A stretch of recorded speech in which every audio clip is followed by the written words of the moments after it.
Hello everyone and welcome back to Always Watching. Today we are discussing Severance Season 2, Episode 6. And I feel like this episode was the calm before the storm. The episode begins exactly where we left off, with Mark's reaction after seeing his wife for the first time. And his face pretty much says it all. And I thought his description of all the things he would do over if given a chance really did give us some insight into his marriage. He mentions that if he had a second chance, he would limit drinking and try listening to his partner more, which tells me that their marriage might have been on the rocks prior to her accident. And it feels like he has a lot of regret and a lot to apologize for, and now that a second chance might actually be possible, he doesn't really know how to feel about it. At work, Dylan informs all the other innies about Irving's map. However, he does so extremely reluctantly. He doesn't really want to ruin the privilege he has of seeing his Audi's wife. And I felt like he wanted to very badly, but based on Dylan's visit this episode, it doesn't feel like this is something that he's willing to put at risk. And Dylan's family visit was one of the highlights this episode. From what little we see of Dylan's Audi, he feels very lost.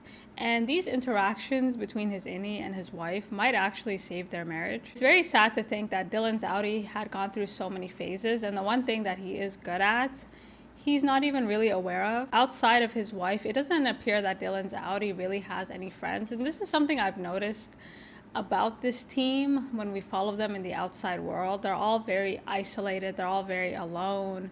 Mark only has a sister. Dylan only has his wife. Irving pretty much has no one, and Helly is just a psychopath. I also really liked how Dylan's visit coincided with Helly's first time. In the last episode, Mr. Milchick informed Mark's innie that he knows about their interaction at the outdoor retreat. Rather than try to keep it a secret, Mark's innie decides to come clean. Helly's reaction is, of course, really shocked.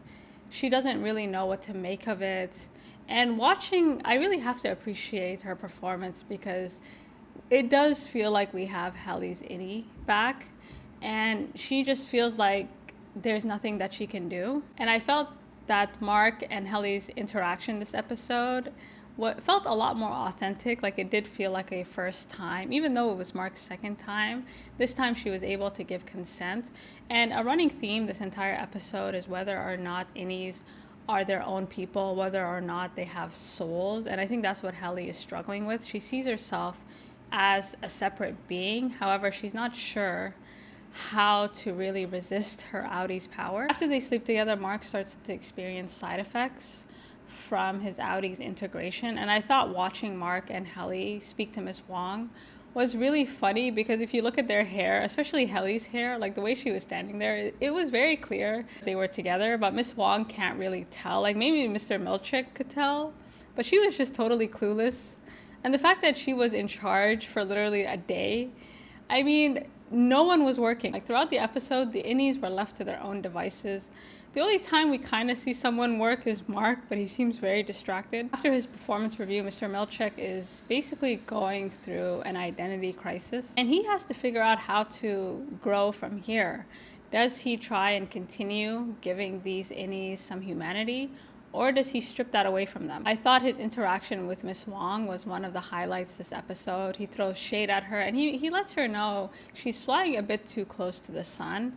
In order for her to graduate from this fellowship, she needs his approval. He's basically telling her, this is mutually assured destruction. If something happens to me, what do you think happens to you? Throughout this episode, Mr. Milchick goes through his performance review, and he's trying his best to work through all these fake problems they say he has. And you could see his hands shaking. Like, he's kind of a pressure cooker waiting to explode. While he's alone, he tells himself the same thing he told Miss Wong. He needs to grow. However, grow into what? And I think this is the moment where he needs to really make a decision. If he wants to continue working at Lumen, he needs to stop treating these innies like human beings. And the way he kind of forces himself to simplify his own language, you could tell it was just making him very angry, and I'm not really sure this is something that he can do. On the outside, Irving and Bert finally get together. It's always interesting seeing the discrepancy between their Audis and their innies.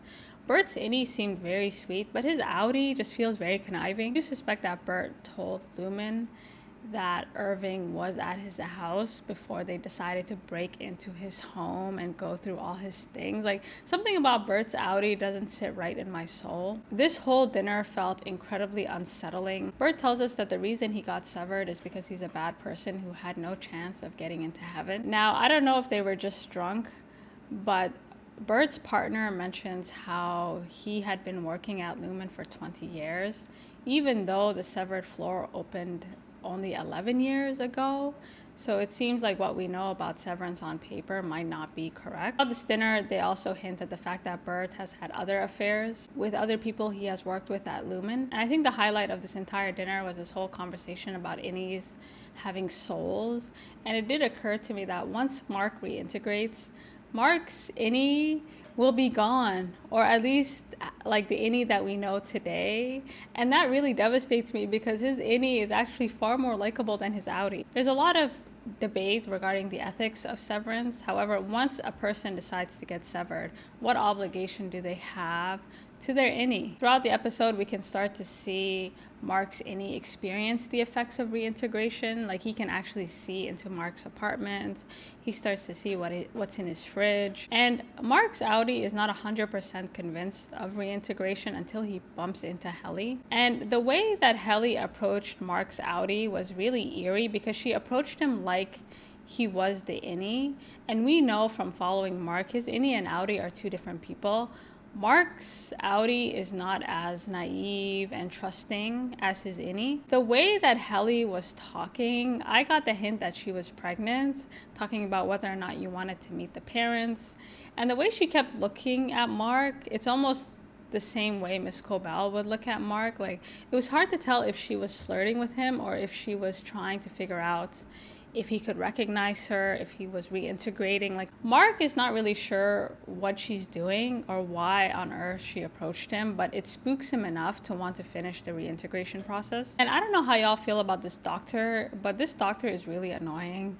And I feel like, I don't know, every time she goes into Mark's head, it just freaks me out. Like, the way she kind of floated the chip, even the idea of floating the chip just sounds made up. And then the little band-aid she puts over his head. From the monitor, we can see that reintegration has actually worked. Like, these two wavelengths actually finally merge into one. However, this appears to have devastating consequences on Mark. Throughout this reintegration process, Mark has pretty much ghosted his sister. In the prior episodes, we found out that Mark and his sister were working together to try and get messages back to Mark's innie. And I'm not sure how I feel about Devin, because sometimes maybe I'm paranoid, but I'm like, are you spying on your brother? Like, she really is hovering over him.